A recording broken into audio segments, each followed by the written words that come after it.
everyone. Hope you're all doing really well, you're keeping safe and you're being kind and you're happy at home. I just thought I'd come and read you a story or continue to read a story. So big shout out to Chameleon class. We had started to read Roald Dahl, Charlie and the Chocolate Factory, and we're up to chapter 2. And so I thought I'd continue reading it really. So far we've met Charlie and we know that he lives with his 2 grandmas, 2 grandpas and his mum and dad in a very small house, and for his birthday he gets a bar of chocolate and he nibbles at it very slowly so that he can savour it because they're very poor. And unfortunately for them, they live right next to a chocolate factory, which must be absolutely torture. So right now we're on chapter 2. There we go. Mr. Willy Wonka's Factory. In the evenings, after he had finished his supper of watery cabbage soup, Charlie always went into the room of his 4 grandparents to listen to their stories and then afterwards to say goodnight. Every one of these old people were over 90. They were all shrivelled as prunes, you know, like when you're in the bath and you get wrinkly fingers.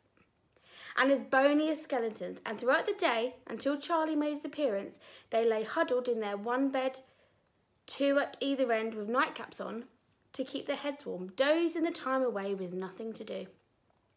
But as soon as they heard the door opening and heard Charlie's voice say, "Good evening, Grandpa Joe and Grandma Josephine and Grandpa George and Grandma Georgina," then all 4 of them would suddenly sit up and their old wrinkled faces would light up with smiles of pleasure. Can you show me a smile of pleasure? Lovely. And the talking would begin, for they loved this little boy.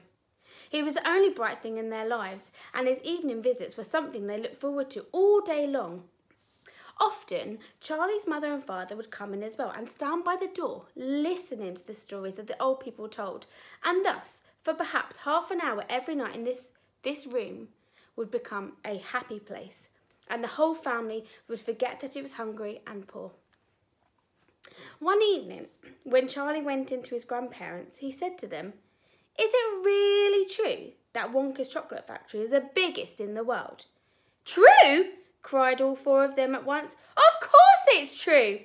Good heavens, didn't you know that? It's about 50 times as big as any other." "And is Mr. Willy Wonka really the cleverest chocolate maker in the world?"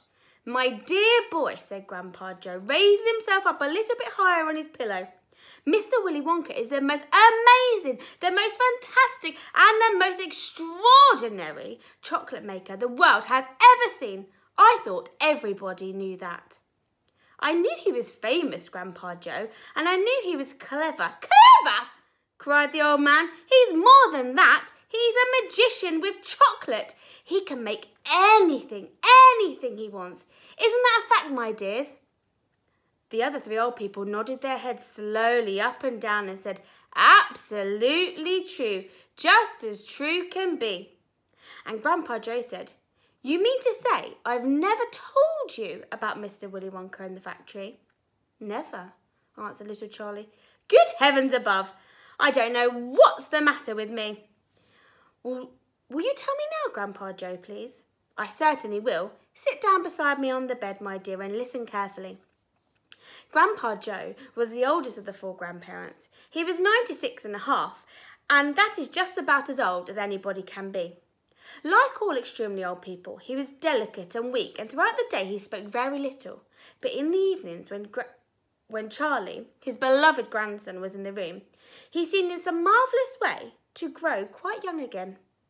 All his tiredness fell away from him, and he became as eager and as excited as a young boy. I'm going to stop there and we'll continue the story on the next video.